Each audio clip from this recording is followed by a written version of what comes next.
नाच गाने का प्रोग्राम था, तब तो शिवसेना को राहुल गांधी का विरोध करना चाहिए था। यानी आप मुझे बताएंगे मेरी पार्टी को क्या करना चाहिए? मुझे तो लग रहा है बाला साहब कहते थे कि हाँ हमारे सैनिकों का हाथ नहीं पैर भी था। हमारा हाथ था, हमारा पैर था। मैंने राज्यसभा में ये स्पीच भी दी। सिर्फ भारतीय जनता पार्टी के साथ खड़े रहे तो हम हिंदू। अगर भारतीय जनता पार्टी सरकार बना लेती है तो भारतीय जनता पार्टी बधाई की पात्र है। वो कुछ भी कहे, मुख्यमंत्री उद्धव ठाकरे जी ही होंगे। कि महिला का सम्मान जहां नहीं होगा वहां प्रियंका चतुर्वेदी खड़ी नहीं है। आपको याद होगा उनका भाषण, माफी मांगो माफी मांगो। एमआईएम की कोई जगह नहीं है महाविकास अघाड़ी में, बिल्कुल नहीं है। पार्टी वार्टी करने भी चाहती है? Not at all. मैं चाहता हूँ कि पूछिएगा कि 44 साल की उम्र में इस खूबसूरती का राज क्या है।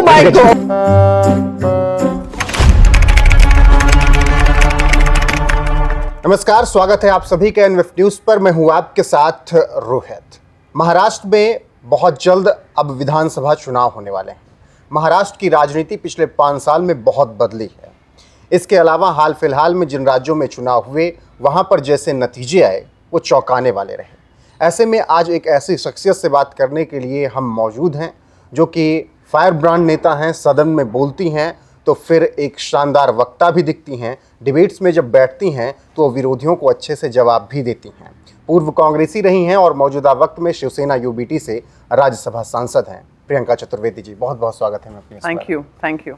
सवाल जवाब का सिलसिला शुरू करें। सबसे पहले घर में क्या कुछ है, सब ठीक है? हाँ, सब कुशल मंगल है। बच्चे सब कैसे?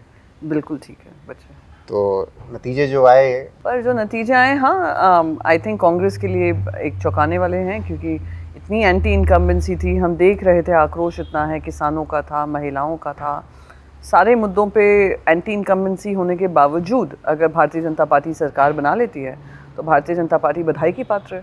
कि थर्ड टर्म हरियाणा में, थर्ड कंसेक्यूटिव टर्म मिलना आज तक आई डोंट थिंक इतिहास में हुआ है। अगर उनको मिल जाता है so they are creating history also. And Congress के लिए आत्मचिंतन की बात है कि जो एंटी इनकम्बेंसी के साथ साथ जो आपने मेहनत की, जो टिकट डिस्ट्रीब्यूशन हुआ, क्या ऐसी चीज़ें थी जिसकी वजह से आप लोग सरकार नहीं बना पाए? क्या आपकी स्ट्रैटेजी रणनीति रही? क्या आपसे ग्राउंड में आप देख रहे हैं कि अगर ग्राउंड में इतना डिफरेंस है in terms of voting and anger, क्यों है? मध्य प्रदेश जैसा है तो कहीं यही महाराष्ट्र में इसी तरीके से तो नहीं हो जाएगा? नहीं, वहाँ पे नहीं होगा, सिंपली बिकॉज महाराष्ट्र बहुत अलग मुद्दों पे लड़ाई लड़ रहा है। महाराष्ट्र की लड़ाई सिर्फ ये नहीं है जो आम आदमी देख रहा है, जहाँ पे बेरोजगारी है, महंगाई है, महिलाओं के साथ अत्याचार है, वो तो मुद्दे हैं ही, पर साथ ही साथ महाराष्ट्र की जो परिस्थिति बनाई है भारतीय जनता पार्टी ने, 2 राज्य स्तर की पार्टी को तोड़ देना, परिवारों में फूट डालना, एक परिवार को दूसरे परिवार के आमने सामने कर देना, जो उन्होंने किया है, जो कृत्य हुआ है, महाराष्ट्र की संस्कृति के खिलाफ हुआ है, वो लड़ाई ज़्यादा बड़ी है। कि आपने अपने पावर में आने के लिए आपने संविधान को दरकिनार कर दिया, आपने प्रजातंत्र के उसूलों को कर दिया। और ये हम ही नहीं कह रहे हैं, सुप्रीम कोर्ट ने कहा है कि अनकॉन्स्टिट्यूशनल काम हुआ है। और जो गवर्नर के रोल पे प्रश्न उठाया था, स्पीकर के रोल पे प्रश्न उठाया था, ये सब सुप्रीम कोर्ट ने किया है। तो वो लड़ाई हम सुप्रीम कोर्ट में लड़ रहे हैं, पर ये जनता के बीच में जाकर, जनता के सामने जाकर जो लड़ाई लड़ेंगे, वो लोकसभा चुनाव में हमने देखा है कि जनता का बहुत ज़्यादा क्लैरिटी है कि हमें महाविकास अघाड़ी को वापस लाना है, क्योंकि जो हुआ है वो गलत हुआ है। लेकिन जनता ये भी प्रियंका जी कह रही है कि हिंदुत्व के रास्ते से शिवसेना भटक गई। मैं ये सवाल जवाब दे देकर मैं थक चुकी हूँ। आप मुझे ऐसी बताइए, क्या हिंदुत्व से भटकना क्या होता है? सिर्फ भारतीय जनता पार्टी के साथ खड़े रहे तो हम हिंदू, भारतीय जनता पार्टी के खिलाफ, वो क्या हिंदू के धर्म रक्षक हैं? क्या ठेकेदार हैं हिंदू धर्म के? अगर बीजेपी के साथ खड़े हैं तो हम हिंदुत्व पार्टी हैं, और बीजेपी के साथ हम अलग हट गए तो हम हिंदुत्व पार्टी नहीं है। नहीं, व्हाट इज द क्वेश्चन? देखिए, आई एम सॉरी, मैं आपसे नहीं, मेरा क्वेश्चन ये है कि ऐसा शिवसेना ने जब राम मंदिर बना, हम अलायंस में किसके साथ थे? कांग्रेस पार्टी के साथ, और हम एनसीपी के साथ। हम फिर भी राम मंदिर की लड़ाई लड़ते रहे। सुप्रीम कोर्ट ने जब ये डिसीजन लिया, मुख्यमंत्री होने के साथ साथ वो खुद वहाँ पर पहुँचे थे, उद्धव साहब जी, दर्शन लेने अयोध्या रामलला जी के, और हमारी पहली राजनीतिक पार्टी बनी थी जिसने उस भव्य मंदिर के लिए डोनेशन दिया था। फिर हमारी मांग थी कि औरंगाबाद का नाम हम बदलेंगे, संभाजी नगर करेंगे, हमने किया। हमने जो हमारे हिंदू के मुद्दे हैं, आप मुझे बताइए कहाँ से हम भटके हैं? कोई एक चीज़ आप बताइए। अब जैसे बात आ रही नाम बदलने की, औरंगाबाद को संभाजी नहीं, नगर आप किया। मुझे एक मेरा सवाल आपसे है। नहीं, मैं वही कह रहा हूँ। हाँ। अब जैसे शरद पवार जी कह रहे हैं कि अगर अब की एमवीए आई तो फिर से औरंगाबाद होगा और फिर से किसने कहा है ये शरद पवार जी की बिल्कुल तरफ नहीं से। कहा है। हम लोग सब उस कैबिनेट मीटिंग में थे, वो सब शामिल थे और सबने एनसीपी और कांग्रेस ने मिलकर ये डिसीजन लिया था। तो क्या ये बात कर रहे प्रोपेगेंडा हैं? चलाया है, सुन किसने रहे चलाया? आई डोंट नो कहाँ से आप ये सुन रहे हैं, क्योंकि ये बात ही नहीं है। पवार साहब इस बारे में बात ही नहीं कर रहे हैं। और जो बात हो रही है हिंदुत्व की, वो कहा जा रहा है कि बाला साहब ठाकरे जो कहा करते थे कि मैं कांग्रेस के साथ तो नहीं जाऊंगा कभी, जब स्थिति आएगी तो शिवसेना बंद कर दूंगा। हम ना एक राजनीतिक पक्ष हैं। राजनीतिक पक्ष में इंटरव्यूज में हम लोग अभी कुछ, जैसे अमित शाह जी कहते थे कि हम 15 लाख अकाउंट में लाएंगे, फिर जीतने के बाद कह दिया वो तो जुमला था, है ना। राजनीतिक पक्ष अपनी डिसीजन समय अनुसार लेता है। अगर हम देख रहे हैं कि भारतीय जनता पार्टी हमारे अस्तित्व को खत्म करने की कोशिश कर रही है, अपने खुद के अलायंस पार्टनर को खत्म करने की कोशिश कर रही है, और ये पहली बार नहीं हुआ है। लॉन्गेस्ट स्टैंडिंग अलायंस हम रहे हैं, शिवसेना। बुरे वक्त में भी इनके साथ खड़े रहे हैं, अच्छे समय पे भी खड़े रहे हैं। अच्छे समय पे कुछ ज़्यादा मांग नहीं की, बुरे समय में डट के खड़े रहे। ये होता है अलायंस का धर्म। ये वो एक सेकंड में कंप्लीट कर लूँ। अलायंस का धर्म होता है कि आप बढ़ो, अपने साथी को भी बढ़ाओ। महाराष्ट्र में जब इनका कोई लेना देना नहीं था बीजेपी का, तब हमने हाथ उनका पकड़ा है। और अगर आप उसी पार्टी के साथ धोखाधड़ी करते हैं तो आपको सबक सीखना ज़रूरी है। तो बाला साहेब जी के जो विचार थे उस समय पर रहे होंगे कि हाँ, हम कांग्रेस के साथ नहीं करेंगे, पर समय अनुसार हमने देखा कि वही भारतीय जनता पार्टी जिसके साथ हम कंधे से कंधा मिलाकर खड़े रहे, हमने उनको बढ़ाया है, वो ही हमारे पीठ में खंजर घोपेगी। तो बाला साहेब भी हमें आशीर्वाद देंगे कि ये जो आपने किया, इनको सबक सिखाया, लोकसभा में भी सबक सिखाया, सही सिखाया, और इनको सिखाना ज़रूरी है। इनको धर्म सिखाना ज़रूरी है, इनको अलायंस धर्म सिखाना ज़रूरी है। इन्होंने शिरोमणि अकाली दल के साथ यही किया। इन्होंने एलजेपी जो चिराग पासवान जी की पार्टी है, अभी भी तोड़ने का काम कोशिश कर रहे हैं। ये कौन है? भारतीय जनता पार्टी। आप इनको हिंदुत्व पार्टी बोलते हैं। ये सबसे ज़्यादा हिंदू धर्म के ठेकेदार बनने की कोशिश करते हैं और हिंदू धर्म के नाम पे अपनी राजनीति करते हैं। ये हिंदू धर्म के साथ विश्वासघात कर रहे हैं। 19 में ऐसा फिर क्या हुआ था? अमित शाह जी तो कह रहे हैं कि भाई मेरी तरफ से कट एंड क्लियर। मैं अमित शाह जी की बात, वो है जैसे मैंने कहा 15 लाख अकाउंट में देंगे, फिर उसको जुमला बताएंगे। तो अमित शाह जी कोई सच्चाई की मूर्ति नहीं है। अमित शाह जी कह रहे हैं कोई सच्चाई की मूर्त है वो, जिन्होंने कहा नीतीश कुमार वो पलटू राम है, उसके साथ फिर से वो सरकार नहीं बनाऊंगा, कुछ भी कर दूंगा पर उनके साथ सरकार नहीं बना। क्या हुआ? तो उनकी बात उनने कह दिया तो हम उनका जवाब देते, फिर हम क्यों दें? जब बात क्लियरली हो गई थी भारतीय जनता पार्टी के साथ कि हमने 5 साल देखे, 2014 में भी लोग बार बार भूल जाते हैं, हम लोग अलग अलग लड़ाई लड़े थे, हम लोग अलग अलग लड़े, फिर हम लोग भी सर्कमस्टांसेस की वजह से साथ में आए। उसमें भी हमने कोई ज़्यादा अपनी मांग नहीं रखी। मुख्यमंत्री उनका बना, 5 साल सरकार चली, ज़्यादा हमारे पास पावरफुल मिनिस्ट्रीज नहीं थी, सब कुछ देवेंद्र फडणवीस जी के थ्रू होता था। हमारी मांग क्या थी 2019 में? क्या 5 साल आपकी रही, और बाकी सारे आप राज्य देखिए जहाँ जहाँ आप समर्थन करते हैं, आप मुख्यमंत्री उस रीजनल पार्टी के होते हैं, रीजनल पार्टी के होते हैं, तो मुख्यमंत्री है 2.5 साल आपका, 2.5 साल हमारा। ऐसी हमने क्या मांग कर ली जो 25 साल का अपने धर्म भूल बैठे? ऐसा क्या हमने गलत किया? ऐसा क्या हमसे गुनाह हुआ कि हमने अब एम्बिशन दिखाया ना अमित शाह जी के सामने? और क्योंकि उस समय इनको अलायंस में इनको सीट ज़्यादा मिल गई लोकसभा में, तो इनको लगा कि कुछ भी कर सकते हैं, चुनाव को जो जुमला बता दे वो कुछ भी कर सकते हैं। तो वो जो भी बोले, मैं उनकी बात का मैं जवाब देने नहीं बैठूंगा। बिल्कुल। मुख्यमंत्री बनने के लिए जो 2.5 साल की बात हुई थी उस पर बात नहीं बन पाई, लेकिन अब फिर वही स्थिति उत्पन्न हो रही है एमवीए में। शरद पवार और नाना पटोले सीधे कह रहे हैं कि भाई नहीं, अभी डायरेक्ट कैसे हम कह दें कि उद्धव ठाकरे ही मुख्यमंत्री होंगे? वो कुछ भी कहे, मुख्यमंत्री उद्धव ठाकरे जी ही होंगे। बोलिए अब आप। कन्फर्म? बिल्कुल कन्फर्म है, यह हम सब शिव सैनिक उसके लिए काम कर रहे हैं। और अगर इस जिद पर बीजेपी के साथ जैसे गठबंधन टूटा, अगर एमवीए के साथ टूट जाता, ये आप हाइपोथेटिकल बात नहीं करिए। मैंने हाइपोथेटिकली नहीं बोल रही हूँ, मैं इसलिए बोल रही हूँ क्योंकि आप हमारे सारे, अगर आप हमारे सर्वेज करेंगे महाराष्ट्र में, पॉपुलर सीएम देखेंगे, सर्वेज में भी सबसे बाय फार उद्धव जी हैं। और मोस्ट इम्पॉर्टेंटली जो उद्धव साहब खुद कह रहे हैं, आदित्य साहब बार बार बोल रहे हैं, हमारे लिए ये ज़रूरी नहीं है कौन मुख्यमंत्री बने इस समय पे। ये समय की मांग नहीं है कि हम लड़ाई मुख्यमंत्री पे करें। समय की मांग ये है ऐसे लोगों को जिन्होंने महाराष्ट्र के साथ धोखा किया हो, जिन्होंने महाराष्ट्र की 2 पार्टीज थीं जो महाराष्ट्र का हित केंद्र में भी रखती थीं, उनको तोड़ने का काम किया हो, जिन्होंने जो इंडस्ट्रीज़ महाराष्ट्र में आती थी उसको लेकर दूसरे राज्यों में किया हो, जिन्होंने भेदभाव वाली राजनीति की हो। महाराष्ट्र जो कभी दिल्ली के सामने नहीं झुकता था, सारे निर्णय अब दिल्ली से होते हैं। मुंबई को ख़त्म करने की कोशिश कर रहे हैं एज अ फाइनेंशियल कैपिटल। वो हम नहीं होने देंगे। हम ये लड़ाई महाराष्ट्र के लिए करें, पूरी जो मुंबई सिटी है आप उसको अदानी सिटी करने की कोशिश करें, वो हम नहीं होने देंगे। तो लड़ाई हमारी, आप लोग मुख्यमंत्री पे अटके हैं, हमारी लड़ाई बहुत बड़ी है। जो भी बनेगा मुख्यमंत्री वो महाराष्ट्र के हित में काम करेगा। लेकिन मुख्यमंत्री उद्धव ठाकरे बनेंगे, वो हम सब शिव सैनिक उसके लिए काम कर रहे हैं, ये मैं आपको कह दूं।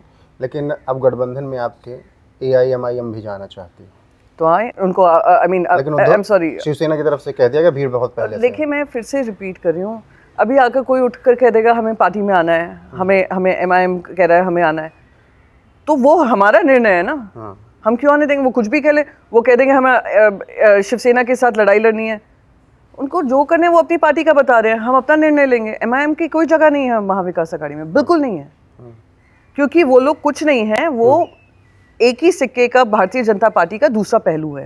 उनकी B टीम है, सब जानते हैं, वोट कटवा पार्टी है, और वो इसलिए आती है कि किस तरीके से भारतीय जनता पार्टी को विजयी बनाए। अच्छा, आप लोगों पर और चीज़ों का आरोप लग रहा है कि भाई वक्फ बोर्ड का समर्थन ये कर रहे हैं, बाला साहब हमेशा उसके विरोध में खड़े रहे, आज मातोश्री के बाहर प्रदर्शन हो रहा है वक्फ बोर्ड को लेकर। वक्फ बोर्ड पे क्या क्या समर्थन हो रहा है, क्या अच्छा निर्णय क्या हुआ है? वक्फ मुस्लिम समाज पूछ रहा है, कट एंड क्लियर बताइए कि सदन में आप लोग क्यों मौजूद नहीं थे? आपने कहाँ पे आज वहाँ पे प्रोटेस्ट हो रहा है? मुंबई में नहीं, मातोश्री के बाहर उस वक्त उस दिन हुआ था। आपको पता है कौन थे वो लोग? आपको नहीं, ये देखिए, नहीं कोई समुदाय की पार्टी से रहे हो। अरे बॉस, अगर एकनाथ शिंदे अपने लोगों को भेज देता है, क्या होगा? कर दिए, प्रदर्शन कर दिए। पर मैं फिर से रिपीट करूंगी, JPC के बाद जो निर्णय होगा वो पार्लियामेंट में हम लड़ाई लड़ेंगे। और ये लड़ाई हमारी ये है कि आप सारे स्टेक होल्डर्स को लेकर आप वक्फ का जो अमेंडमेंट्स ला रहे हैं वो किस हिसाब से ला रहे हैं, किस किस को आपने उसमें कॉन्फिडेंस में लेकर किया है। तो उसका JPC की मांग थी, JPC बना है, अब सब चारों तरफ जाकर वो सुनवाई हो रही है। फिर देखिए पार्लियामेंट में आता भी है कि नहीं आता है। अगेन अमित शाह जी कह रहे हैं बिहार कहीं तो जाकर, मैंने सुना कि कह रहे हैं कि इसी सेशन में पास करेंगे, देखते हैं ना। बातें तो CA NRC की बहुत लंबे वक्त से, वही CA पास हुआ, 4 साल लगा उसको नोटिफाई करने में। तो अब वहाँ पे जाकर अभी झारखंड में कह रहे हैं NRC लागू करेंगे। NRC कहीं भी लागू नहीं हुआ एक्सेप्ट फॉर असम। तो बोलने की बातें इतनी है कि बोलते रहते हैं इन लोग, कितना बोलते हैं। तो भविष्य में मैं उनके अगर सवालों का जवाब देने लगी तो मैं अपनी पार्टी का पक्ष कब रखूंगी? नहीं, वो तो जहाँ भी आप बैठती हैं अच्छे से पक्ष रखती हैं, सदन में हो या डिबेट में। मुझे बस ये लगता है कि हम लोग we have just reduced ourselves to BJP क्या सोचती है, BJP क्या करती है। देश BJP से बहुत बड़ा है। देश प्रेम पॉलिटिकल पार्टी प्रेम नहीं होता है। मैं अभी हाल ही में किसी से मिली, उन्होंने मुझे कहा आई एम बॉर्न BJP, मैंने कहा I am born Indian. Boss, ये फर्क है। आप ये सोचिए, ये फर्क है। When you are born into a political party, you are not born into a political party, you are born for your nation. और नेशन का कंट्रीब्यूशन सिर्फ भारतीय जनता पार्टी की ठेकेदारी नहीं है, क्योंकि जब वो उन्होंने ठेकेदारी बनाने की कोशिश की, देश के साथ के ही अन्याय हुआ है। तो भविष्य में कभी फिर से गठबंधन हो सकता है? वो राजनीति है, अब क्या होता है क्या नहीं होता है वो समय तय करेगा। फिर आप लोग यही सेंटेंस मुझसे फिर बाद में पूछेंगे तो आगे जाकर कि ये कहा, आप तो ये कहा करती थी, जैसे मुझसे बहुत बार बोला जाता है। तो राजनीति कोई, हम लोग साइलोज में नहीं जीते हैं, और राजनीति कांस्टेंट नहीं होती है। समय का अभाव ऐसा होता है कि कुछ निर्णय लेने पड़ते हैं। अगर आज भारतीय जनता पार्टी निर्णय ना लेती कि हमारा ही मुख्यमंत्री बनेगा, तो शायद आज हमारा गठबंधन रहता। पर भारतीय जनता पार्टी ने कोई डिसीजन लिया, उनके डिसीजन के हिसाब से फिर हमने डिसीजन लिया।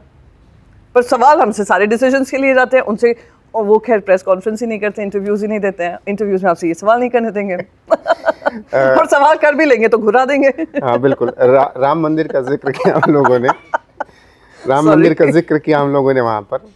लेकिन आज राम मंदिर प्राण प्रतिष्ठा हुई, जैसे भी हुई, जिस मुहूर्त में भी हुई, उसको लेकर सवाल तमाम हुए। लेकिन जब हो गई प्राण प्रतिष्ठा, उसके कुछ दिन बाद कहना कि नाच गाने का प्रोग्राम था, तब तो शिवसेना को राहुल गांधी का विरोध करना चाहिए था ना। यानी आप मुझे बताएंगे मेरी पार्टी को क्या करना चाहिए? मुझे तो लग रहा है कि नहीं, आपको लगता है? बाला साहब कहते थे कि हाँ हमारे सैनिकों का हाथ नहीं पैर भी था। देखिए हमारा हाथ था, हमारा पैर था। मैंने राज्यसभा में ये स्पीच भी दी है, और मुझे इस बात का गर्व है कि आज अयोध्या में भव्य राम मंदिर बना है, वो सुप्रीम कोर्ट की देन है। हमारे हिंदू धर्म में विश्वास रखने वाले 500 साल की ये लड़ाई है, भारतीय जनता पार्टी की लड़ाई नहीं थी ये।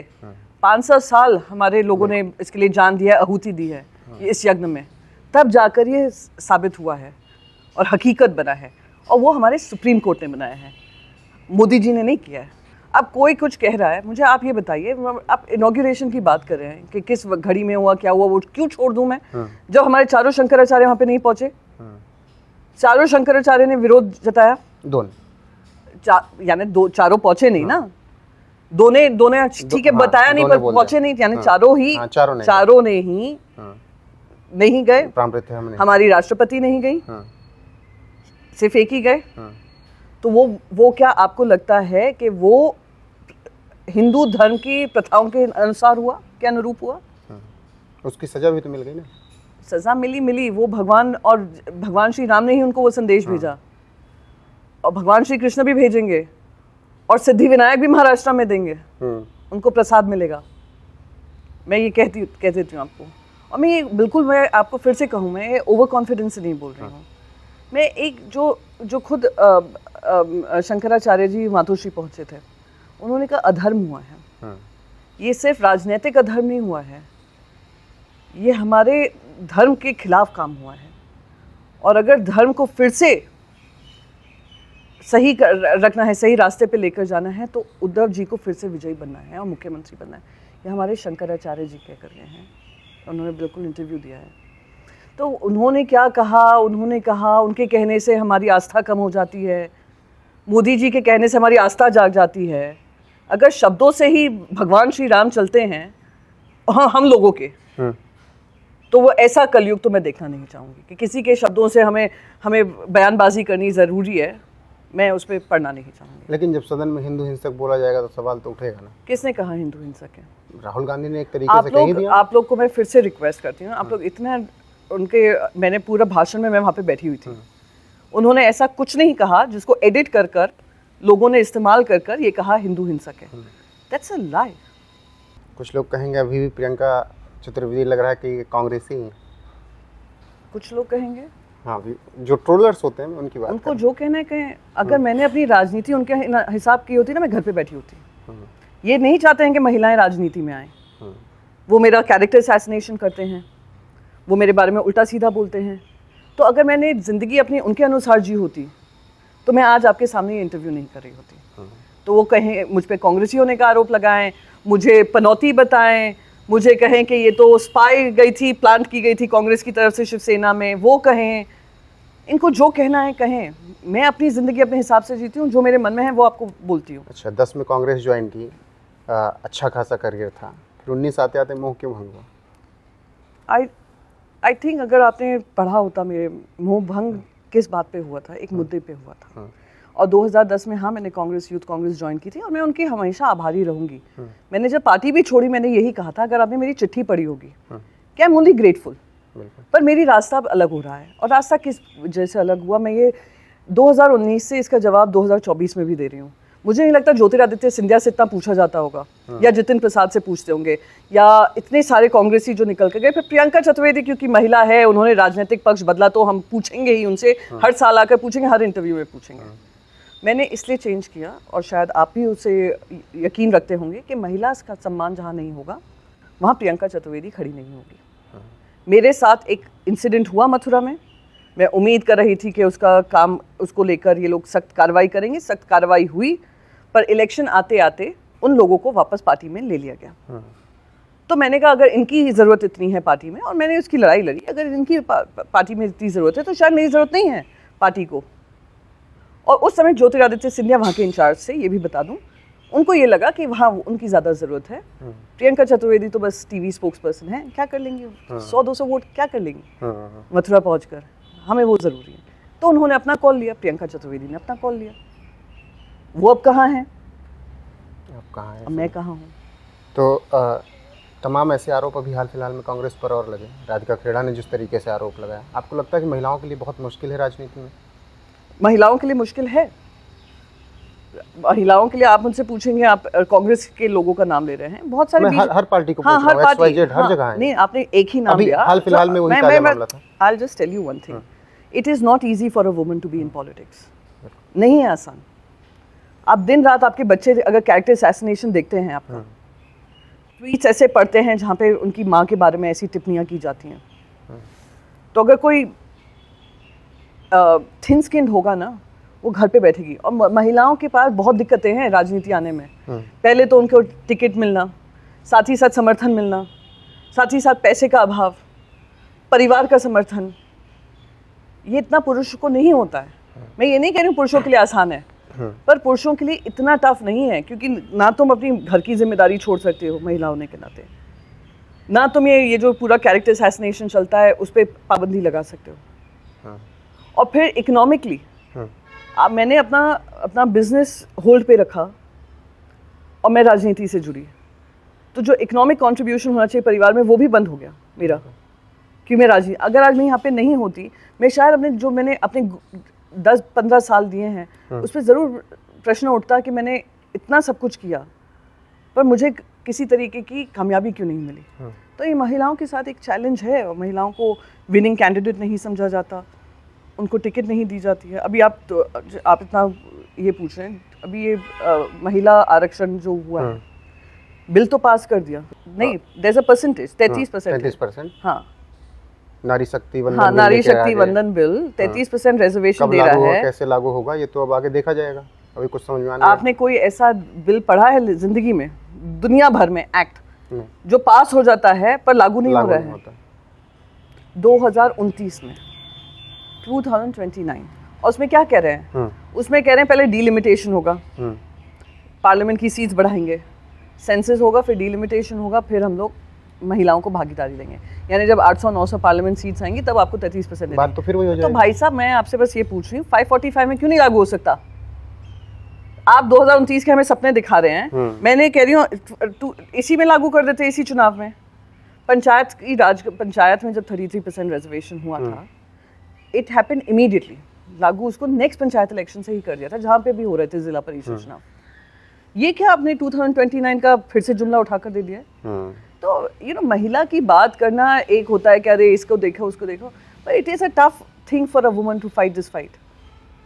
एंड मुझे इस बात का गर्व है कि मेरी परिवार मेरे साथ खड़ा रहा उस समय पे भी, जब मैंने सबसे बड़ा जिंदगी का निर्णय लिया कि मैं शिवसेना, कांग्रेस छोड़कर मैं शिवसेना दूसरी पॉलिटिकल पार्टी ज्वाइन करूँगी।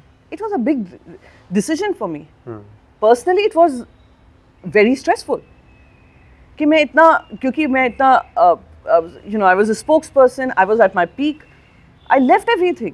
सब लोग मुझे आपका मोह भंग हो गया, नेशनल पार्टी मैंने छोड़ी at the peak, I was only going to grow better. But I came to Shiv Sena, I came back to Maharashtra.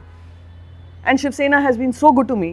सम्मान दिया, मुझे जिम्मेदारी दी, मेरा कंट्रीब्यूशन समझा एक महिला का क्या होता है राजनीति में, और उनको और कहती हूँ कि साहस बढ़ाने के लिए उनको पावर दी। ये कोई और नेशनल पार्टीज को मैं खुली चुनौती देती हूँ, कौन करती हैं? लेकिन पार्टी नहीं टूटनी चाहिए था, ये लगा, एहसास हुआ पार्टी नहीं टूटनी चाहिए थी। और कौन चाहता है पार्टी टूटे? कौन चाहता है पार्टी? क्यों नहीं पाए? किसको नहीं बना पाया? शिंदे जी को नहीं, हमारे पास 50 खोखे नहीं थे ना देने को उनको। उनकी जो भूख थी वो अलग थी, उनकी भूख अलग थी। हमने कहा मुख्यमंत्री बनना चाहते हैं हम, वो भी बात हो सकती है कि हमें दूसरे अलायंस पार्टनर से भी बात करनी पड़ेगी, वो भी होगा। पर उनकी भूख जो थी वो कुछ और थी। उनको ईडी का डर था, उनको सीबीआई का डर था, सारे एमएलएस को जो खरीद कर खरीदा है। चलिए ठीक है, उन्होंने जो निर्णय लिया वो उनको कबूल होगा कि कर सकते हैं। पर सवाल ज़्यादा बड़ा बीजेपी से होता है कि क्योंकि आप इतने सत्ता के भूखे हो चुके हैं कि अगर आप सत्ता में नहीं रहेंगे, इस तरीके से तिल मिलाएंगे, तड़पेंगे कि आप संविधान को दरकिनार कर देंगे, आप परिवारों में लड़ाई करा देंगे। एनसीपी में क्या किया? दोनों अजीत पवार जी की वाइफ को खड़ा करते अगेंस्ट सुप्रिया सुले जी। तुमने परिवारों को लड़ाया है। इतने पाप आपको सिर्फ एक सत्ता के लिए करने हैं। मैं कहती हूँ चलिए राजनीतिक पाप छोड़िए, सबको ऊपर ही जाना एक दिन, किस मुंह से जाएंगे? तो anyway that is a different thing. कोई नहीं चाहता उनकी पॉलिटिकल पार्टी टूटे, पर टूटी।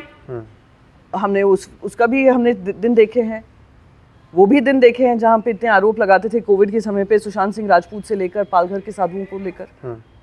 पालघर के साधुओं की मौत में जो लोग अरेस्ट हुए थे उसमें से कितने बीजेपी कार्यकर्ता थे, आप जाकर देखिए। इमीडिएटली उस पर हमने सीआईडी गठित की थी, पर हुआ ऐसे बनाया कि हमने कुछ नहीं किया। हमने सब झेला है। कोविड के समय पे दिल्ली में जिस तरीके से बर्ताव हुआ महाराष्ट्र के साथ, पर आप मुझे एक ऐसा बताइए जब कोविड के समय पे उद्धव जी ने कहा हो कि हम केंद्र के साथ सपोर्ट नहीं करेंगे, हर चीज़ में, हर मीटिंग में बैठे, हर मीटिंग में कोऑपरेट किया, और आप लोगों ने क्या किया, गवर्नर के घर के बाहर जाकर प्रोटेस्ट किए कोविड के समय पर, जब कह रहे थे आप लोग घरों में रहो। So anyway, it's a political thing, हमने वो भी दिन देखे हैं। लड़ाई हमेशा जारी रहेगी, राजनीति में अगर लड़ाई नहीं तो फिर क्या। स्मिता ठाकरे एक इंटरव्यू में कहती हैं कि शिवसेना के असली उत्तराधिकारी राज ठाकरे थे। स्मिता ठाकरे जी कहती हैं किसी इंटरव्यू में, तो मैं क्या उसका जवाब दूं? क्या आपको, वो खुद ही उस पार्टी में नहीं है, वो क्या जवाब देंगे कौन उत्तराधिकारी? आई एम सॉरी, कहते हैं वो नहीं, राज ठाकरे पहले राजनीति में, उद्धव थे ही नहीं। सो व्हाट, वो चलिए उन्होंने मनसे बनाई, कहाँ है मनसे अब? तो शिवसेना का भी वही हाल होता। लीडरशिप तुम कब आए राजनीति में? कोई ये भी कह सकता है अरे हम 30 साल से राजनीति में, पर हम राज्यसभा नहीं पहुंचे, प्रियंका 10 साल में पहुंच गई, 15 साल में, उसका भी आरोप लगा देंगे कुछ ना कुछ, वो तो लगते ही रहते हैं। मैं आपसे बस ये पूछ रही हूँ कि कैपेबिलिटी किस में है? साहब ने जिसमें देखी, साहब ने उनको दिया, उत्तराधिकारी बनाया, और आज मैं कहती हूँ कि उत्तराधिकारी बनाया, वो उत्तराधिकारी का धर्म तो निभा रहे हैं पूरा, कठिनाइयों से लड़ रहे हैं, चुनौतियों से लड़ रहे हैं, जो लॉन्गेस्ट स्टैंडिंग एलाय था उनके साथ लड़ रहे हैं, अस्तित्व बनाकर रखा, अस्तित्व पार्टी का बनाए रखा, धर्म बनाए रखा, हर चीज की। और सही कहूँ, हिंदुत्व राजनीति यही है कि जहाँ अधर्म हो रहा हो, अधर्मियों के साथ नहीं खड़े रहें, ये अधर्मी बन गए हैं। उसके पैरेलल में एक और राजनीति चल रही है, क्या? मुस्लिमों की भी। जैसे हिमाचल में आप देखिए, इस वक्त कांग्रेस खुद कह रही है कि अगर ऐसा कुछ हुआ तो फिर मस्जिद गिरा देंगे। क्या? मैं समझी नहीं। संजौली मस्जिद का मामला जो चल रहा है हाल फिलहाल में, मुझे पता नहीं क्या हिंदुत्व के, अच्छा बोलो नहीं, आप मुझे बता दी। मैंने आपसे कहा मैं सबका जवाब दूंगी, पर मैं honestly I have not been following up. क्या है ये? संजौली हिमाचल प्रदेश में, संजौली मस्जिद एक विवाद, 1947 की मस्जिद है। 2010 में आते आते वक्फ बोर्ड को लेकर चीज़ें ये हुई कि वक्फ बोर्ड ने वो एंट्री की कि हमारी ज़मीन है। अब वहाँ पर क्या हुआ कि अनिरुद्ध सिंह, जो कि खुद कांग्रेस के मंत्री, उन्होंने विधानसभा में कह दिया कि मस्जिद अवैध है, वो गिरनी चाहिए। इसके बाद दिल्ली से कांग्रेस ने भी ये कह दिया कि नहीं, इस पर नहीं बोलना है। बाद में विक्रमादित्य सिंह ने कह दिया कि मस्जिद अवैध होगी तो हम गिरा देंगे। अब ये हो रहा है कि मुस्लिमों के खिलाफ कांग्रेस खड़ी हो गई। तो मैं इसमें क्या जवाब दूं? कांग्रेस पार्टी का मैं क्या जवाब दूं? फिर आप कहेंगे अरे आप तो कांग्रेसी की तरह बात कर रही हैं। आप महाराष्ट्र से बात करिए तो मैं महाराष्ट्र का बता दूं। आते महाराष्ट्र पे, अगर इस पे आप कुछ कहना चाहते हैं? आई डोंट नो। मैं फिर कहेंगे अरे आप तो कांग्रेस के भी हाफ में जवाब दे रही है। मैं क्यों दूं? वो उनकी प्रॉब्लम है, वो रिजॉल्व करें, सरकार उनकी चल रही है। देखिए, हमारी जो अलायंस है केंद्र में तो है ही साथ में। अब मैं हिमाचल में हमारी एक सीट नहीं, तो मैं उस पर क्या टिप्पणी करूं? महाराष्ट्र में कितनी सीटें दिख रहे हैं आप लोग जीतने के लिए? हमारी टोटल आई डोंट नो। मैं भविष्यवाणी में तो विश्वास करती नहीं हूँ कि मैं खुद ही भविष्यवाणी करने लग जाऊँ, पर अगर माहौल आप देखेंगे तो कंफर्टेबल मेजोरिटी से हम जीतेंगे। बदलापुर में जो कुछ हुआ, उसके बाद जिस तरीके से एनकाउंटर हुए, पोस्टर लगे, हम लोग उसी बीच गए थे, देवेंद्र फडणवीस के हाथ में पिस्टल थे, जो पोस्टर लगाए गए महाराष्ट्र की सड़कों पर। महाराष्ट्र की सड़कों पे बीजेपी के लगाए गए। अच्छा, हालांकि नाम नहीं लिखा गया, उस तरह से नाम लिखा जाता है। आप मुझे कह रहे हैं जनता पोस्टर पे पैसा खर्च कर अभी खर्चा है नहीं घर संभालने के लिए, जॉब है नहीं, वो पोस्टर बनाएंगे। ऑब्वियसली बीजेपी स्पॉन्सर है। बीजेपी जो वहाँ पे कर रही है, जो तरीके का भ्रष्टाचार हो रहा है, और मुझे कह रहे हैं उनके पोस्टर्स लगाए। चलिए मैं आपका थोड़ी हकीकत बताऊँ। हरियाणा, महाराष्ट्र अब यूपी के बराबर वहाँ पे महिलाओं के खिलाफ काम होता है। बदलापुर का एक और, उन्होंने ठोक दिया। चलिए आप खुश रहिए, ठोक दिया, पर किया क्या उन्होंने केस के साथ? वो तुषार आप्टे जो स्कूल के ट्रस्टी हैं, जो बीजेपी ऑफिस बेरर हैं, जो 44 दिन से भागे हुए थे, आपने उनका केस तो वीक कर दिया। सजा तो हम कह रहे थे ये जो था अक्षय शिंदे, इसको चौराहे पे मिलनी चाहिए, पर कानूनी हिसाब किताब से, जैसे कानूनी तरीके से, जहाँ पे तुषार आप्टे और जो दूसरा अक्यूज है उसके भी क्या कार्रवाई होनी चाहिए, उतनी ही कार्रवाई होनी चाहिए जितनी इस पे होनी चाहिए। आप मानते हैं या नहीं मानते? अब बच्चियों के साथ ये शोषण हो रहा है, उसी स्कूल में हो रहा है, और आप उसको दबाने का काम करते हैं, तो आप भी पापी हैं, और आपने भी क्राइम किया है। पॉक्सो के अंतर्गत है, वो 45 डे से फरार थे, उनको फिर से हिरासत में अभी लिया है। आपको पता है एक केस में उनकी बेल हो चुकी है, एक केस वो अभी अंडर कस्टडी है। आपने उनका केस वीक कर दिया। He will go away scot free, that school will go away scot free, क्योंकि वो कौन है? वो बीजेपी के ऑफिस बेरर हैं। अच्छा, आपको अचानक से उनको मार डालने की जरूरत क्यों पड़ी? सिंपल सवाल आज मैं यही कहूंगी, मैं तो कहती हूँ बिल्कुल उसके चौराहे पे, बीच चौराहे पे मार मार कर उसको फांसी देनी चाहिए थी। पर फांसी का सिर्फ इसी का फंदा नहीं चढ़ना है, फांसी का फंदा उन पे भी चढ़ना है जिन्होंने हमें स्कूल को बच्चियों के साथ शोषण करने की जगह बना दी हो। और एक आरटीआई एक्टिविस्ट हैं, वो आरटीआई एक्टिविस्ट ने कहा है कि उस स्कूल में दिस पर्टिकुलर मैन, ये जो तुषार आप्टे हैं, वो आरटीआई एक्टिविस्ट कह रहे हैं, ये मेरा कहना नहीं है, और ये कार्रवाई है कि वहाँ पे चाइल्ड पोर्नोग्राफी और ट्रैफिकिंग होती है। तो अगर होती है, कार्रवाई क्यों नहीं हो रही है? पुणे में गैंग रेप हो जाता है, 21 साल की लड़की का 11 बजे निकली है, उसके अपने एक लड़के के साथ ग्रुप में निकली है, गैंग रेप कर देते हैं। वहाँ पे माइनर लड़कियों के साथ आए दिन घटनाएं रोज़ हमें महाराष्ट्र में देखने को मिलती हैं। ये क्या क्या गृह मंत्री हैं जिन्होंने मराठा पे लाठीचार्ज कराया, क्योंकि वो क्या लड़ाई लड़ रहे थे, बेचारे आरक्षण की लड़ाई लड़ रहे थे, और वो ना वायलेंट प्रोटेस्ट था ना कुछ था। इन्होंने हिंदू वर्सेस मुस्लिम करने की कोशिश की, इसी गृह मंत्री ने महिलाओं के साथ अत्याचार हो रहे हैं वो हो रहे हैं। फिर इन्हीं मंत्री ने फिर अभी Dhangar community versus ST community का चल रहा है। तो आप हर धर्म को लड़ाएंगे, हर वर्ग को लड़ाएंगे, और इनके लिए वो पिस्टल वाली पोस्टर्स लगाएंगे। ठीक है, एक और उनका पोस्टर है, मैं आपको दिखाती हूँ। गेटवे ऑफ इंडिया के ऊपर बैठे हुए 2019 का उनका एक पोस्टर है कि द किंग ऑफ महाराष्ट्र। तो बनाए, पोस्टर बनाए, आपको खुशी मिलती है, आप रोज आकर उसकी आरती उतारें, हमें क्या। हम जनता की बात करेंगे, हमारे लिए हमारी जनता जो है वो सबसे इम्पोर्टेंट है, हम इम्पोर्टेंट नहीं है। We are just a medium, और ये नेता समझ जाएं सारे तो ज़्यादा अच्छा रहेगा। We are just a medium.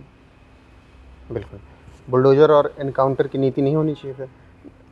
आपने मुझसे बदलापुर का पूछा, और हाँ मैं कहूँगी कोई भी अगर, तो हम कानून व्यवस्था बंद कर देना। हम कहते हैं हमें सुप्रीम कोर्ट की जरूरत नहीं, हमें हाई कोर्ट की जरूरत नहीं, हमें पुलिस की भी जरूरत नहीं। हम बस गन लेकर मार देंगे जिसको मारना है, बुलडोजर लेकर घर तबाह कर देंगे जिसका करना है। और ये मैं थोड़ी ना कह रही हूँ, तो सुप्रीम कोर्ट खुद कह रहा है। तो अगर ये करना है तो आई थिंक हम कोर्ट्स पे खर्चे क्यों कर रहे हैं? फिर कॉन्स्टिट्यूशन ही क्यों रखें, खत्म कर दो, खत्म कर दो। क्योंकि ठोक नीति हमें चलनी है, हमें वही पसंद आ रही है, ठीक है। तो उत्तर प्रदेश में जिस तरीके से फिलहाल में इनकाउंटर हुए, बोला गया जाति देख के इनकाउंटर किए जा रहे हैं, आपको भी लगता है ऐसा? मुझे नहीं पता क्या देखकर इनकाउंटर हो रहे हैं। My concept of thing is punishment होनी चाहिए, क्विक टर्न अराउंड होना चाहिए, फास्ट ट्रैक कोर्ट्स में होना चाहिए। केसेस ट्रायल पे इतने सालों तक रहते हैं, जैसे जनता का विश्वास उस पे से हट जाए, उसको पुख्ता करने की ज़रूरत है। पर एक संविधान के तौर तरीके से काम होना चाहिए।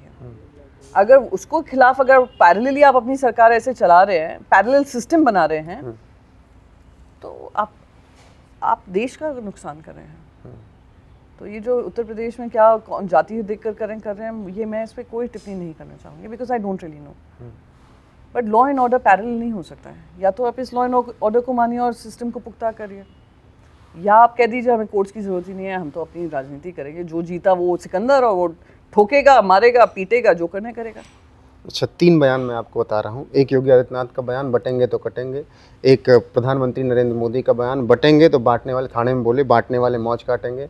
और तीसरा बयान आरएसएस प्रमुख मोहन भागवत का कि हिंदुओं को एकजुट होने का वक्त आ गया है।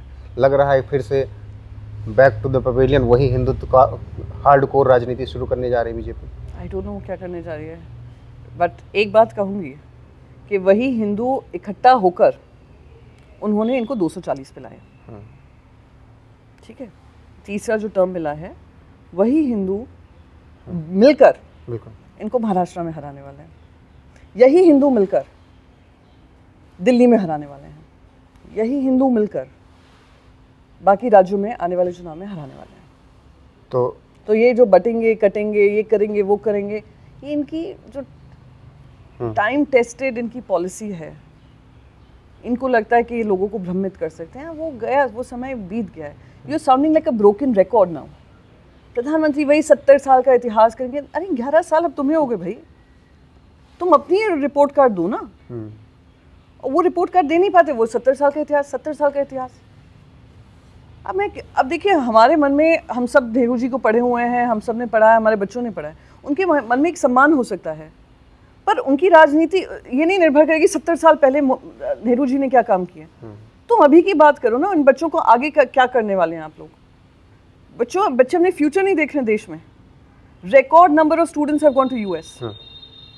रिकॉर्ड नंबर ऑफ स्टूडेंट्स जो बेचारे यूक्रेन से लौट कर आए थे वॉर के समय पे, उनको मजबूर कर दिया वापस जाने के लिए या दूसरे देशों में रजिस्टर करने के लिए, क्योंकि आप उनके लिए ब्रिज कोर्स नहीं बना पाए कि इंडिया में इंडियन मेडिकल कॉलेजेस में पढ़ लें। सो ये सब बात करना कि बटेंगे कटेंगे ये करेंगे वो करेंगे, मैं यही कहूँगी हिंदूज इस जो हमारा धर्म है, जो हम हिंदू हैं, हमने सालों झेला है। इतने सालों में ब्रिटिशर्स आकर हमें ख़त्म करने की कोशिश करके गए, मुगल्स आकर ख़त्म करने की कोशिश करके गए, कोई ख़त्म कर पाया हमें? ये कौन है? ये हमें डराते हैं। We are a very resilient dharma. सबने कोशिश की, सब विफल हुए, तो ये क्या हमें डरा कर रखेंगे कि बटेंगे कटेंगे ये करेंगे वो करेंगे? लेकिन दूसरी तरफ से भी यही कहा जा रहा है, समाजवादी पार्टी के एक विधायक हम कह रहे हैं कि बहुत हो गया तुम्हारा राज, अब हम बढ़ रहे हैं। वो भी एडिटेड वीडियो था, वो भी प्लीज उसका भी edited, some part of it was edited, I am not getting into that. पर अगर वो भी इस तरीके का काम करेंगे तो जनता कोई मूर्ख है क्या? आप लोग जनता को ये सोचते हैं अरे इस स्टेटमेंट से इतना प्रभाव पड़ने वाला है, इस स्टेटमेंट से इतना प्रभाव पड़ने वाला है। नहीं, जनता अपने एक बार मुझे याद है उन्होंने कहा था कौन सी सुषमा जी ने कहा था, सुषमा जी ने ही कहा था कि एक आदमी आंकड़े नहीं पढ़ता है, एक आदमी इससे नहीं खुश हो जाता है कि अरे फूड इन्फ्लेशन कम है, वो अपनी थाली में क्या खाना परोसा गया है कि वो अफोर्ड कर पा रहा है या नहीं कर पा रहा है, वो उसके लिए बजट होता है। ऐसे ही धर्म की ये लोग कुछ भी राजनीति में बात कर लें, पर आम जनता तो जानती है ना कि उनका धर्म पे कितना विश्वास है और कौन यहाँ पे ढोंगी धर्म रक्षक बनकर घूम रहे हैं, ढोंगी हैं। शिवसेना का भविष्य क्या? बहुत अच्छा है, जनता से जुड़ा हुआ है, महाराष्ट्र से जुड़ा हुआ है, और आने वाले समय में इन सब अधर्मियों को धर्म सिखाने वाले पार्टी बनी है। आज राजनीति में कोई अगर अपने काबिलियत पे डिस्पाइट सीइंग के पार्टी कोलैप्स हो गई उनकी, एकमात्र इनको खुली चुनौती दे रहे हैं भारतीय जनता पार्टी को, वो दे रहे हैं। सदन में विपक्ष इतना हंगामा क्यों करता है? बार बार बीजेपी कहती है कि यही चर्चा नहीं करने देना चाहते हैं। अच्छा, पार्लियामेंट्री अफेयर्स मिनिस्टर कहाँ के हैं? विपक्ष के हैं या सत्ता पक्ष के हैं? सत्ता पक्ष के ना। जिम्मेदारी किसकी होती है कि सदन चले? पार्लियामेंट। डिस्कशन जो हम कहते हैं डिस्कशंस होने चाहिए, वो डिस्कशंस के डिसीजन कौन लेता है? सब कुछ स्पीकर ले रहे हैं, पार्लियामेंट्री अफेयर्स मिनिस्टर, राइट? तो विपक्ष के ऊपर ब्लेम करना कि ओ ये लोग नहीं चलने दे रहे हैं, ये कहाँ तक लाजमी है? विपक्ष आपसे कह रहा है जो जनता की दिक्कतें हैं उस पर चर्चा करिए। क्यों हम ये चर्चा नहीं करते हैं कि आज एकमात्र इंडस्ट्रियलिस्ट को हमने अपने पोर्ट्स दे दिए, एयरपोर्ट्स दे दिए, एनर्जी पावर सेक्टर दे दिया, लैंड दे दी, सब दे रहे हैं। क्या आपको दर्द नहीं होता है? क्या आप नहीं चाहते हैं हमारे देश में हजारों अदानी पैदा हों? नहीं चाहते हैं। बिल्कुल। क्या आप चाहते हैं कि यही एक अदानी पावरफुल बनता रहे? लेकिन एक ही अदानी से इतनी दिक्कत है सबको, तो क्यों नहीं होगी? अगर अदानी जी 2004 से 14 तक 68 रिचेस्ट थे तो सेकंड रिचेस्ट हो जाएं। 1% of India's population owns 40% of its wealth, and चलिए आप 40% वेल्थ रखिए, 60% वेल्थ समझिए जो आप कर रहे हैं, आप मेहनत के ऑनेस्टली बिजनेसमैन बनिए। सरकारी मेहरबानी पे जो हो रहा है, आज Mumbai was one of the busiest airport of India. सबसे ज़्यादा ट्रैफिक मुंबई ट्रैफिक होता था, एयरपोर्ट एशिया का बिजिएस्ट है, amongst the top 5 busiest airport है। आप उसका चलना जो है एयरपोर्ट का मैनेजमेंट आप ऐसे पर्सन को दे देते हैं जिसने जीता हुआ है, उस पर ईडी सीबीआई आईटी के लगा कर छापे, उसको मजबूर कर देते हैं, हैंड ओवर कर दें। और किसको देते हैं? अडानी जी जिनके पास कोई एक्सपीरियंस नहीं है वो एयरपोर्ट चलाने का। आप में इतना विश्वास कैसा है कि यही चला पाएंगे? लो क्वालिटी कोल इंपोर्ट करते हैं, हाई क्वालिटी पे स्टेट्स को बेचते हैं। ये राज्यों को आपके टैक्स पेयर के पैसा खा रहे हैं। आपको डर नहीं होना चाहिए। अब मुझे आपको अडानी से प्रॉब्लम है, मुझे प्रॉब्लम ये है कि आपका जो टैक्स है, जो आप इतनी मेहनत से आप कमाते हैं, मेरा भी जो टैक्स है, इनका जो टैक्स है, आपका जो टैक्स है, वो एक आदमी की जेब में जा रहा है। मैं चाहती हूँ 100 लोगों की जाए। क्या आप नहीं चाहते होंगे कि अगर मैं 100 रुपये कॉन्ट्रीब्यूट कर रहा हूँ इस देश में तो 100 गरीबी रेखा से ऊपर बढ़े? क्या आप ये कहेंगे जिसके पास हजारों हैं वो मेरा 100 रुपया भी खा जाए? So that's the difference. Equality वो होती है। हाँ। नहीं, अगर आप कंटिन्यू कर रहे हैं तो बोलिए। नहीं मेरा हो गया। तो जो लगातार सदन में ये होता है कि भाई अडानी अंबानी रोज लेके पहुंच आते हैं आप लोग, और फिर उसी पर बीजेपी कहती कि इससे आगे लेकर पहुंच जाते हैं। इससे आगे थोड़ा निकलिए। ये उधर से आरोप लगता है, सफाई तो आप ही लोग देंगे कि कौन गलत है। ऐसा है ना, जनता ने हमें हमने जनता के सामने अपना पक्ष पेश किया, जनता ने हमें वोट किया है और मोदी जी को मेजोरिटी नहीं दी है। जो 400 का आंकड़ा पार करने की बात करे थे, नहीं दी है। तो जनता ने तो अपना विचार व्यक्त किया है। अब रही बात कि वो लोग कह रहे हैं संसद नहीं चलने दे रहे, आप जर्नलिस्ट है ना, आप बीजेपी तो प्रवक्ता नहीं है कि बीजेपी ने आपसे कहा कि प्रियंका से सवाल पूछ लेना। As a journalist you should also see कौन रोक रहा है। क्या पेगासस पे चर्चा हुई, क्या अडानी पे चर्चा हुई, क्या वो जो भ्रष्टाचार के आरोप लग रहे थे राज्य केंद्र सरकार पे, उस पे हुई, किसानों पे हुई? नहीं हुई। Isn't that a problem? Manipur पर हुई। प्रधानमंत्री नरेंद्र मोदी जी ने सिर्फ 30 सेकंड मणिपुर पे बात की, 30 सेकंड। तो मैं ये नहीं कह रही हूँ जाकर आप प्लीज अब नेक्स्ट बीजेपी मिले तो प्रियंका चतुर्वेदी का सवाल पूछेगा, और आप पूछेंगे भी नहीं। नहीं सवाल होंगे। नहीं क्योंकि वो आंख दिखा देंगे ना। अरे नहीं सवाल तो होंगे। नहीं 2 ही लोग इंटरव्यू नहीं देते वहाँ पे, और तो देते हैं। और देते हैं। अच्छी बात है। लेकिन अब इस पे कुछ और, मैं आपके बयान देख रहा था, इंटरव्यूज देख रहा था, उसमें मुझे एक चीज ये समझ में आई कि स्मृति ईरानी से प्रियंका चतुर्वेदी को दिक्कत क्या है। आप ना स्मृति ईरानी से पूछेगा उनकी प्रियंका चतुर्वेदी से दिक्कत क्या। पावरफुल कौन है? स्मृति ईरानी। मंत्री कौन है? थी वही। हाँ तो मुझसे क्या सवाल पूछ रहे हैं? मुझे क्या दिक्कत होगी उनसे? मुझे क्या और ऐसा ही सिंधिया को लेकर कहा जाता है। सिंधिया को लेकर क्या? कि सिंधिया से भी मतलब प्रियंका चतुर्वेदी लगातार उन पे बयानबाजी करते हैं। मैंने किस पे बयानबाजी की? मैंने सिंधिया पे कब किया है? प्लीज निकालिए। ऐसा तमाम इंटरव्यूज में आप निकालिए। आपने अभी मुझे सिंधिया पे आरोप लगाया। जैसे ज्योतिरादित्य और मेरी वो मथुरा वाला मामला लेके बोलते हैं। एपिसोड हुआ, मैं क्या करूंगा? वो सेक्रेटरी थे। What do I do? बंद कर दूं? बोलना बंद कर दूं? क्या करूं? वो तो जनता जानना चाहिए ना कि क्या जनता को पता है भाई साहब। मैं बार बार उनको ये एक्सप्लेनेशन नहीं देने वाली हूँ। मैं ये झूठा बोल दूं कि नहीं एक्चुअली सिंधिया जी नहीं थे, कोई और था। क्या बोलूं मैं? What are you trying to tell me? And you show me one बयान जब मैंने सिंधिया के खिलाफ बोला।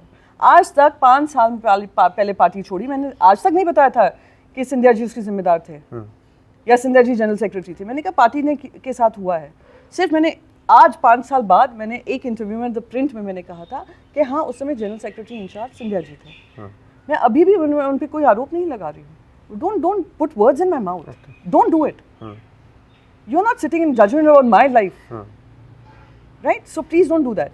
रही बात स्मृति ईरानी की, स्मृति ईरानी जी पावरफुल कौन? वो। मंत्री कौन? वो। हमने तो प्रेस कॉन्फ्रेंस की थी, मैंने उनसे कहा था फेक एफिडेविट डाले अपना। क्या मैंने कहा था वो अपनी डिग्रियां दिखाएं? ऑपोजिशन का काम क्या होता है? अब वो भी विपक्ष में जब आएंगी, ऑपोजिशन का उन्होंने भी रोल निभाया है। उनका काम क्या होता है? उनका काम ये होता है कि अगर कोई गलत बोल रहा है उसका सच बयान करे। तो मैंने बयान किया। स्मृति ईरानी जी ने 3 अलग अलग एफिडेविट डाले थे अपने 3 चुनावों में। तो वो उजागर करना, क्या मेरी कोई पर्सनल दुश्मनी है उनसे? उन्होंने पर्सनल ले ली, वो मेरी प्रॉब्लम नहीं है। उन्होंने क्या क्या बयानबाजी मेरे बारे में की, I don't want to get into it. फिर दूसरी बात, जब मेरा सबसे पहली जो उनसे हुई थी, उन्होंने कहा मेरा येल डिग्री है, in my kitty I have a Yale degree. 6 दिन का आपने लीडरशिप कोर्स किया था येल से, 6 दिन का। तो मैंने बस ये कहा ये डिग्री नहीं होती है। इसमें अगर मैं कुछ गलत बोल रही हूँ या उनके पर्सनली मैं कुछ बोल रही हूँ तो आप मुझ पर ये सवाल पूछ सकते हैं। पर उन्होंने उल्टा मुझसे क्या क्या कहा है, आप थोड़ा ट्विटर पे रिसर्च करिए। So don't get, I mean अब जो उन्होंने किया। और क्योंकि जो एक सेंस ऑफ एरोगेंस जो था कि हम लोग उनसे कोई महिला पे सवाल पूछें, वो उठ खड़ी उल्टा हमसे बोलती थी। आपको याद होगा उनका भाषण, माफी मांगो माफी मांगो। अरे तुम्हें माफी मांगनी चाहिए as a women and child welfare minister. आपने सिर्फ राजनीति की, आप चुप रही मणिपुर पे, आप चुप रही ब्रजभूषण शरण सिंह पर। तो मैं ये क्यों नहीं बोलूंगी? मेरी कोई पर्सनल दुश्मनी है? मेरी दुश्मनी ये है कि अगर आपने ये जिम्मेदारी ली है women and child welfare ministry की, तो उनके साथ न्याय होना चाहिए और मैं सबको अकाउंटेबल बनाऊंगी। So that is my thing. अगर आपको उसमें लगा वो मेरी personal problem, I don't have a personal problem with anybody. So I think you should ask these questions too. बिल्कुल, उनसे मुलाकात होगी तो बाकायदा सवाल होंगे इस पे। हां जरूर करिएगा। जैसे कई पार्टियां हैं, she will also say who she are nobody. इतना एरोगेंस है, पीक एरोगेंस हो तो yes I am a nobody, I'm happy being a nobody, but as a nobody also I will question my government if it's not doing right. जिम्मेदारी लो तो वो जिम्मेदारी निभाओ। मैं राज्यसभा में गई हूँ, जिम्मेदारी ली है, वो जिम्मेदारी में निभा रही हूँ। तभी आपने जब शुरू में इंट्रोडक्शन दिया, आपने इंट्रोडक्शन में कहा जब बोलती हैं तो देश सुनता है। क्योंकि मैंने ये जिम्मेदारी निभाई है। वाकई देश सुनता है आपको। कई ऐसी पार्टियां हैं जहां पर एक या दो व्यक्ति या तीन व्यक्ति जो तय कर देते हैं वही पूरी पार्टी लाइन मानती है, और कहा जाता है कि वहां पर चीज़ें उतनी लोकतांत्रिक नहीं हैं जितनी होनी चाहिए। मैं एक दो पार्टी नहीं, ऐसी 3-4 पार्टियां हैं, चाहे वो दिल्ली की हो, केंद्र की हो या और तमाम। शिवसेना में लोकतंत्र है कि भाई अपनी बात रख सकते हो, थोपा नहीं जाता। बिल्कुल, मैं इतना खुला होकर बात कर रही हूँ, इतनी सारी चीज़ें मैंने आपको बोली, क्या ये डेमोक्रेटिक नहीं है? So see there is a point, political party में भी अगर आप पढ़ते हैं, कॉन्स्टिट्यूशन पढ़ते हैं, political party is defined by its party leader, then and the party leader appoints your parliamentary party leader, ये legislative leader. तो वो एक फ्रेमवर्क है how political parties work. Party line पे तो वो चीजें हाँ, तो अगर आपके पार्टी लीडर ये कह रहे हैं कि आपका हमारा विचार इस पर ये है, तो as a party worker I will of course follow it because I treat him as my leader. So उसमें अनडेमोक्रेटिक क्या हो गया? ये तो संविधान कह रहा है। पर हाँ, अगर आप कहें कि अगर इंटरनली अगर कोई आपको अपना पक्ष रखना था, बिल्कुल मैं कहती हूँ साहब हम सबको हमसे हमारी सुनते हैं, हमारी सुनते हैं, फिर डिसीजन होगा, उनका फाइनल डिसीजन होगा, and we'll all have to obey it. But the point is कि ही इज लिसनिंग। अब बार बार ये कह रहा है वो कांग्रेस पार्टी में गांधी परिवार ही प्रेसिडेंट बनता है, ये democracy, I know where this was heading. तो उनके कार्यकर्ता उनको चुन रहे हैं ना, आपको क्यों मिर्ची लगी हुई है? मिर्ची दूसरों को क्यों लगी हुई है कि अगर उनके कार्यकर्ता कह रहे हैं हमें उन पे विश्वास है, तो वो उनके कार्यकर्ता है, उनने पार्टी मेंबरशिप लिया है, उनके स्टेक होल्डर है, वो डिसाइड करेंगे। आप लोग बाहर से कमेंट्री करने वाले कौन? और सेम मैं इनके लिए कहूँगी, अमित शाह जी पूरे, भले जेपी नड्डा जी हैं बेचारे, जब भी पार्टी हारी होती है उनका चेहरा पूरी टेलीविजन चैनल्स पे आ जाता है, जब जीत होते हैं मोदी जी आ जाते हैं, और अमित शाह जी चाणक्य बन जाते हैं तब। और जैसे हारे होते हैं अमित शाह जी चाणक्य वाणक्य, तो दूर की बात है, वो कहते हैं मैंने तो ये पता है हार जीत लगी रहती है, उनका चेहरा नहीं दिखता है। सो द पॉइंट इज कि Nadda ji might be the party president and a very dignified decent human being, but who is taking the decisions in the party? कभी उनका नाम आता है? चलिए बोलिए कौन? दो आपने दो हाथ दिखाए, बताए कौन? अमित शाह, मोदी जी जो देंगे ना इंटरव्यू, वो भी बंद कर देंगे। दो ही लोग हैं, वो है पार्टी लाइन है उनकी, और कभी कभार इसकी तारीफ भी होती है कि वो एक ऐसी इसी चीज की, ये वाली तारीफ होती है, देखिए कितने डिसिसिव हैं, यही दोनों संभाल रहे हैं। और अगर यही दूसरी पार्टी के लिए, देखिए कितने अनडेमोक्रेटिक हैं। क्या हो गया? What are we doing? Why two standards of accountability? It's as simple as that. And I think ये आत्मचिंतन करने की बात कहीं ना कहीं हम सब में है कि why are we going as per the standard set by the BJP? We have to set our own standards. चलिए कुछ हल्के फुल्के सवाल। हाँ प्लीज, एंड नॉट जोड़ा हुआ टू बीजेपी यार। मुझे तो लगा था कि कोई मुझे बीजेपी के सवालों के जवाब मैं दे रही हूँ। अरे भाई कुछ हल्के फुल्के प्लीज। अभी क्या कुछ चल रहा है? अभी तो सिर्फ चुनाव चल रहा है दिमाग में। It's like 24/7 this only feeling के चुनाव आ रहे हैं महाराष्ट्र में, and we have a point to prove. Proof का भी है या फिर क्या कहते हैं, उन किसी को जवाब भी देना? हमें किसी को जवाब नहीं देना है, जनता से जवाब लेना है और जनता का विश्वास जीतना है। पॉलिटिक्स और घर कैसे मैनेज करते हैं? हाँ, दैट्स अ टफ क्वेश्चन। नहीं, thankfully I have a very supportive husband, and मैं कहूँ जब मुझे ये फीलिंग होती है I am getting overwhelmed with work as well as the house, he takes charge of a lot of things, तो that way it's very supportive. And एक अच्छा हाउस हेल्प होना घर में वो बहुत ज़रूरी है for your own peace of mind. So I have someone Bahadur करके हैं, और बहादुर हमारे साथ, मेरी मम्मी के साथ थे, फिर क्योंकि मेरा इतना बाहर रहना होता था तो मम्मी ने बहादुर हमें दे दिया था कि वो घर संभाल लेंगे, तो वो मेरे घर संभाल लेते हैं मुंबई में। So that way it is comfortable manage करना, तो काम पे फोकस कर पाते हैं। It's very taxing. बच्चे क्या कर रहे हैं? तो मेरा बेटा पढ़ाई कर रहा है, वो विदेश गया था पढ़ने, पर वहाँ पे उसका मन नहीं लगा तो वापस इंडिया आ गया था, और I am happy about the part that he chose to come back to India. अच्छा हुआ, नहीं तो बीजेपी वाले कहते बताओ विदेश में पढ़ा रहे हैं। उनके तो सारे बच्चे उनके विदेश तो में पढ़ ही पढ़ रहे रहे हैं। वो मुझ पे क्या, ये लोग ये नहीं समझते, एक उंगली अगर मेरी तरफ उठाएंगे ना, चार क्या पूरा जो भी हाथ है 10 तो मुंह है ही, 9 उंगली, हाँ बाकी सारे हाथ भी उन्हीं की तरफ है। रावण कह रहे हैं आप। मैं कुछ नहीं कह रही हूँ, ये आपने कहा, मैंने कहा 10 सारे। ठीक है, मैंने कहा 10 थॉट प्रोसेस ठीक है, बेटे के बारे में बात हो रही है, छोटी मैंने राजनीति। नहीं कहा, ये यही कह रहे हैं। हाँ, इनका इंटरव्यू कैंसिल होने वाला है, जो भी नेक्स्ट बीजेपी से बात करने वाले हैं। Anyway, so my daughter is also studying, वो 12th में आई है, बेटे का फाइनल ईयर है, तो वो फाइनल ईयर कर रहे हैं, तो दोनों अपनी पढ़ाई में व्यस्त हैं। फ्री टाइम में प्रियंका चतुर्वेदी क्या करते हैं? फिल्में देखने जाते हैं, घूमने जाते हैं? मैं I don't know when I last went to a theatre, मैं आई थिंक पठान देखने गई थी, क्योंकि उस समय पे भी सबने बॉयकॉट लगा कर, हाँ, because I like Shahrukh Khan. I think he brought a very different, Dilwale Dulhania Le Jayenge के बाद से, you know, different idea of how a hero should be. तो मैं गई थी शाहरुख खान जी को support, in his support to watch Pathaan, but otherwise I don't go to theatre much. मैंने 10वीं ज़रूर देखी थी अभिषेक बच्चन जी की, वहाँ पे बिग स्क्रीन पे, and I don't remember seeing any other movie. I don't really watch movies much. I read books, in case you asking, free time में मैं क्या करती हूँ, आई रीड बुक्स, एंड मैं म्यूज़िक सुनती हूँ, एंड समय मिलता है तो we step out of Mumbai also. कैसा म्यूजिक पसंद है? अभी I will be very surprise, but मेरा जो भी है म्यूज़िक है सब हिंदी म्यूज़िक है, और मेरा Arijit Singh is one of my favourite singers. I don't listen to as much as everyone will troll me for this. मैं पुरानी फिल्मों के गाने नहीं सुनती हूँ, मेरे हस्बैंड बहुत सुनते हैं, वो गाने गा भी देते हैं, उनको लिरिक्स भी सारे याद हैं। He loves singing, but he is a bad singer, so am I, but I listen to Arijit Singh, I listen to whatever, I mean, जो भी ट्रेंडिंग म्यूजिक होता है ना, मैं the easiest is कि I go on Spotify, trending music in India, सब सुन लेती हूँ, and in the morning, of course, I only play the Hanuman Chalisa in the house. Hanuman Chalisa होता है, दुर्गा की होती है, आरती होती है, और 2 hours in the morning is only reserved. Devotional. हाँ, because I'm a spiritual person, I'm not a expressing my religiosity, or I don't wear my religion on my sleeve. Photo तो डाल दिया करिए। कभी नहीं। मैंने एक दिन डाली, मैं अभी गई थी पशुपतिनाथ गई थी। मैंने डिसाइड किया बिफोर आई टर्न 50 मैं सारे चारों धाम कर लूँ, और मैं अपनी सारी जो भी तीर्थ हैं मैं कंप्लीट कर लूँ। तो उसी चक्कर में मैं पशुपतिनाथ गई थी। तो मैंने ट्विटर पे तो डालना बंद कर दिया, मैं कहाँ जा रही हूँ क्या कर रही हूँ, simply because they troll you for about anything. Social media कितना चलाते हैं? मैं इंस्टाग्राम पे हूँ, Instagram is still a fun space, and Instagram पे मैं रील्स देख लेती हूँ कभी कभार, पर मैं इंस्टाग्राम पे शेयर जरूर करती हूँ। तो मैंने उस दिन डाल दिया कि पशुपतिनाथ के दर्शन हुए। जब मैं नेक्स्ट डे आ गई थी काठमांडू से वापस, तो उस पर भी वो तुम भगवान पे विश्वास करने लग गई। अरे तुम, you don't know my life boss.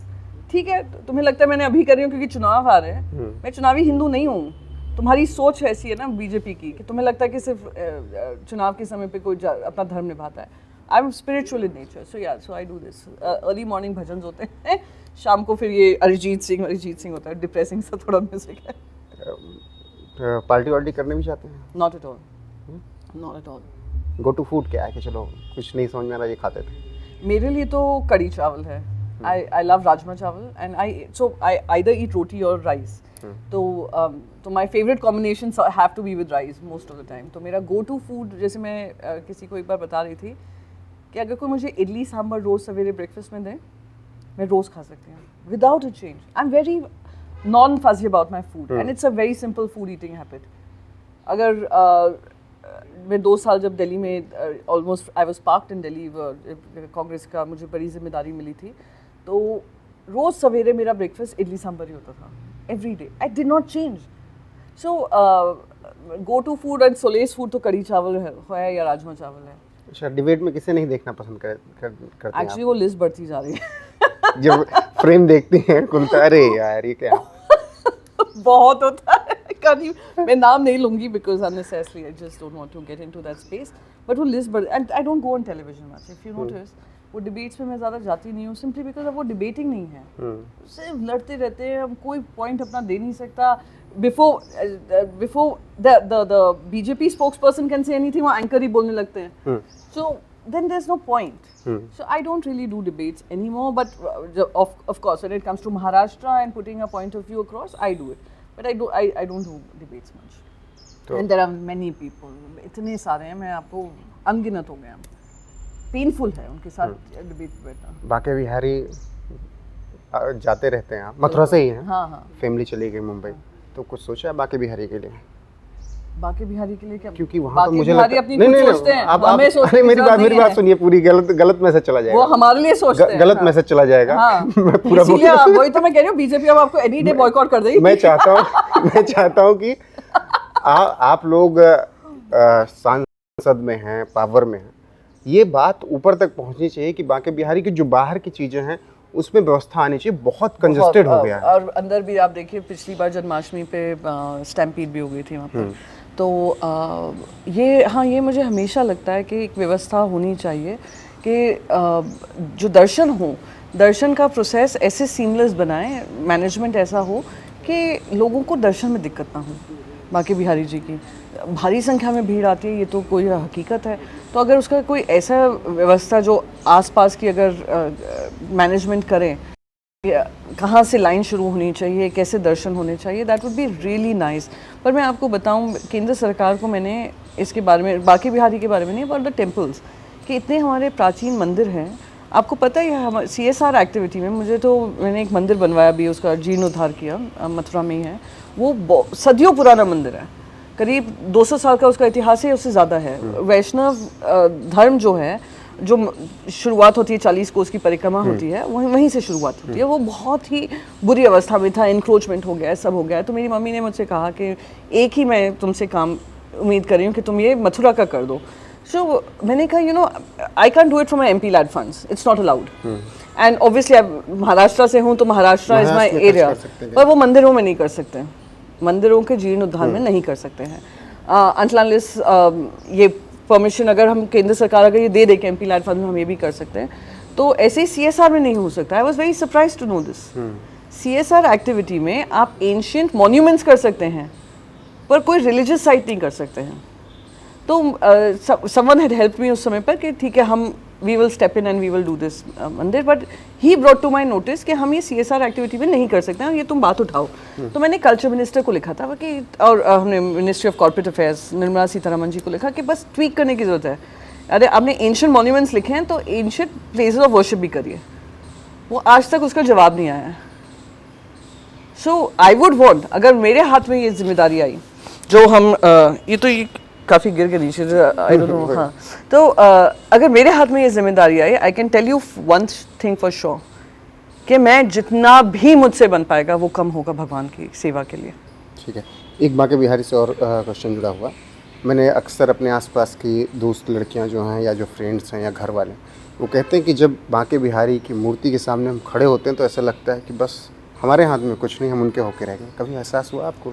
मुझे बहुत हुआ है, बहुत हुआ है। जैसे मैंने कहा, I am very spiritual, and कितनी बार मैं किसी मंदिर में गई हूँ और मैं इतना, आई फेल्ट सो इमोशनल कि सिर्फ आउट ऑफ शेयर फेथ वो होता है। पर हाँ, बांके बिहारी में जो दर्शन होते हैं, वो ऐसा होता है कि अब मैं अपने सारे जो भी मेरी दिक्कतें बहुत छोटी हैं और भगवान उसका ध्यान रखें। और मैंने कभी भगवान से ऐसा नहीं कुछ मांगा हो या कुछ, I only got to thank him, कि अ सेंस ऑफ ग्रैटिट्यूड, कि जो भी है, जो भी कठिनाई भी दी, उसको फेस करने का साथ भी दिया, अच्छी खुशियाँ दी, गम दिए, जो भी दिए उसमें आप साथ खड़े रहे। So it's gratitude. So yes, I get this feeling every time I go to Banke Bihari, I go to Siddhi Vinayak. बहुत होती है स्ट्रॉन्ग। रिजल्ट क्या होगा अगले चुनाव का पता नहीं मुझे 29 वाले का, लेकिन देश का प्रधानमंत्री अब कौन होना चाहिए? प्रधानमंत्री कौन होना चाहिए? जो देश के लिए काम करे, प्रचार मंत्री ना बने, वही होना चाहिए। उद्धव ठाकरे बन सकते हैं कोई प्रधानमंत्री? बिल्कुल बन सकते हैं। कि अभी किसी ने सोचा था देवे गौड़ा जी बन जाएंगे, कभी किसी ने सोचा था मनमोहन सिंह जी बन जाएंगे, कभी किसी ने सोचा था IK गुजराल जी बन जाएंगे। नसीब क्या भगवान ने यहाँ पे लिखा हुआ है, वो भगवान ही निर्णय लेते हैं। ठीक है, जब मैं इंटरव्यू करने आ रहा था तो मैंने सोशल मीडिया पे डाला कि आज प्रियंका चतुर्वेदी के साथ इंटरव्यू, अगर किसी को कुछ सवाल ट्रोलिंग ही हुई होगी। नहीं, सवाल किसी के कुछ हो तो भेजिए। किस पे डाला था? ट्विटर पे या फेसबुक पे? व्हाट्सएप पे मैं अच्छा, व्हाट्सएप पे, ओके। तो लोगों ने उस पे लिखा, कुछ सवाल आए एक आध लोगों के, कि पूछिएगा कि 44 साल की उम्र में इस खूबसूरती का राज क्या है। Oh my God! Okay, I think my parents' genes. और क्या कह सकती हूँ? I only can thank my parents for it. वो मेरे हाथ में नहीं है। नहीं, but most importantly, more than the looks or whatever, it's about your mental fitness and your physical fitness. कि you're fit. तो वो मैं ऑफ कोर्स मेंटल फिटनेस के लिए I do yoga and I have started 40 की उम्र के बाद ये सारी नीज एल्बोज सब दर्द करने लगते हैं तो of course I do my strength training, ये दो चीज़ मैं ज़रूर करती हूँ। वक्त देने के लिए आपका बहुत बहुत शुक्रिया। आप इसी तरीके से सदन में दहाड़ती रहें, देश सुनता रहे। Thank you. बाकी जिस तरीके से आपने हर एक सवाल का जवाब दिया वो बहुत शानदार और लाजवाब रहा। इसकी तारीफ Thank you. मैं क्या करूं, जनता आप करेंगी तारीफ। और थैंक यू सो मच। बहुत बहुत शुक्रिया प्रियंका जी आपका जुड़ने के लिए। तो ये थी हमारे साथ शिवसेना यूबीटी की सांसद प्रियंका चतुर्वेदी, जो कि राज्यसभा में दहाड़ती हैं तो सब सुनते हैं, और आज इस इंटरव्यू में भी शानदार तरीके से उन्होंने बातचीत की और एक लंबा वक्त एनएफ न्यूज़ को दिया। तो अब आप दर्शकों की बारी है कि आपको ये बातचीत कैसी लगी, कमेंट में ज़रूर बताइएगा। वीडियो को शेयर कीजिएगा, लाइक कीजिएगा, चैनल को सब्सक्राइब कीजिएगा और बने रहेगा हमारे साथ। नमस्कार।